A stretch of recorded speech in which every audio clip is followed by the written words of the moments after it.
शुभेच्छा देण्यात आलेल्या आहेत। राज्यसभा खासदार आणि ज्येष्ठ नेते श्री शरद पवारजी यांना वाढदिवसाच्या हार्दिक शुभेच्छा असं मोदींनी या ठिकाणी एक ट्विट करत म्हटलेलं आहे।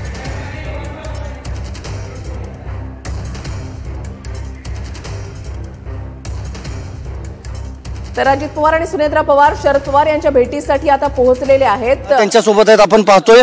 आणि काल खरं तर बैठकीच्या निमित्तानं राज्याचे उपमुख्यमंत्री अजित पवार हे राजधानी दिल्लीमध्ये दाखल झालेले होते आणि त्यानंतर आपण पाहतोय आता जे 6 जनपद जे निवासस्थान आहे शरद पवार यांचं, त्या निवासस्थानी अजित पवार हे दाखल झालेले आहेत। सुनील तटकरे प्रदेशाध्यक्ष त्यांच्या अजित पवार यांच्या राष्ट्रवादी काँग्रेसचे ते देखील आहेत। सुप्रियाताई यांनी त्यांचं स्वागत देखील केलं आहे। छगन भुजबळ देखील त्यांच्या सोबत आहेत। छगन भुजबळ, अजित पवार, प्रफुल्ल पटेल, सुनील तटकरे, सुनेत्रा पवार हे सगळेजण या ठिकाणी दाखल झालेले आहेत। आपण पाहतो ही एक्सक्लुझिव्ह दृश्य आपण TV9 मराठीवर पाहतोय।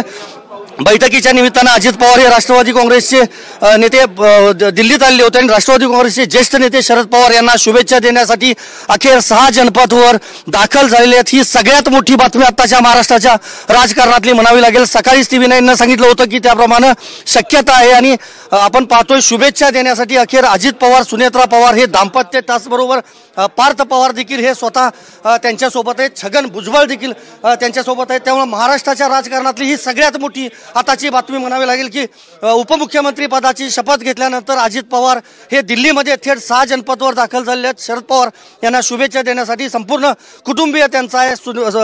सुप्रिया सुळे खासदार जे आहेत त्यांनी त्यांचं स्वागत देखील केलेलं आहे।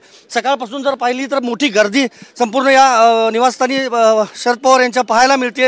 वेगवेगळ्या भागातून सगळे कार्यकर्ते जे आहेत ते या ठिकाणी दाखल झाले आहेत। पण आपल्याला माहिती आहे की उपमुख्यमंत्री पदाची शपथ घेतल्यानंतर पहिल्यांदाच अजित पवार हे राजधानी दिल्लीमध्ये काल